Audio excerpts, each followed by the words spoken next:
Hey, it's Mazzy. Welcome back to the channel. We just heard that Bob Weir has passed away. He had lung cancer last few months. He's been sick. It was sudden news to me. And despite what people think, I don't always come here and do quick tribute videos, but the Grateful Dead are one of the bands that I grew up with in San Francisco. Obviously, I always talk about the Jefferson Airplane along with the Dead. First saw them in 1968 in Golden Gate Park and on Haight Street. And I saw them many times, New Year's Eve shows at Winterland through the 1970s. And of course, Bob Weir had a solo career, and all the members of the Dead used to do these side projects, and they would frequently play around San Francisco and the Bay Area on these side projects, including his band Kingfish and all the other bands over the years, and got into a lot of, obviously, roots, and Bobby Weir and Jerry Garcia really kind of formed all this bond down in Palo Alto, California, South. As a kid for a few years, we lived in Menlo Park, right adjacent to Stanford University, so with Kepler's books and Stanford University and down there, and they really kind of formed in 65 and became the Dead in 65, the year I left that and came back to San Francisco. And this is a record that is now 10 years old.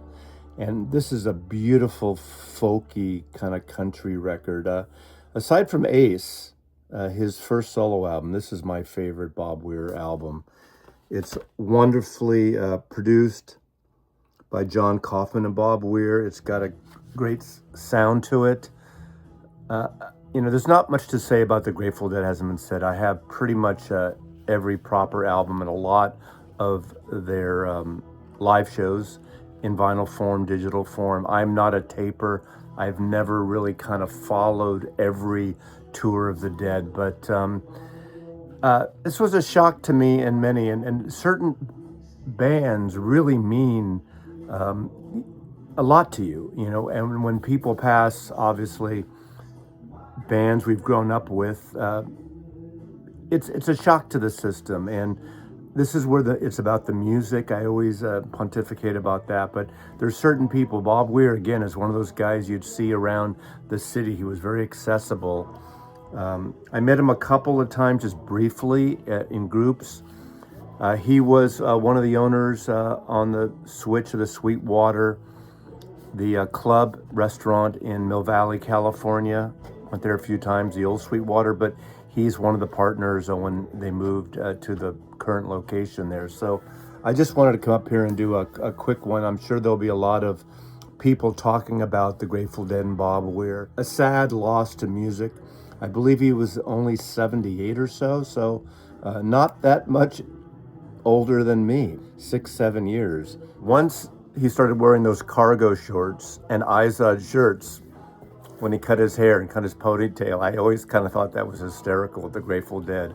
I never thought of the Grateful Dead with his guitar playing. Very unusual rhythm-y guitar playing. I mean, almost like a lead rhythm combo. I've never heard anyone like him. So Bob Weir from the Grateful Dead, rest in peace. The final song on this album is a song called One More River to Cross, and it's kind of it's an appropriate way to end this album, especially in light of the loss of Bob Weir today. Thanks for watching. We love Bobby. Rest in peace, Bobby.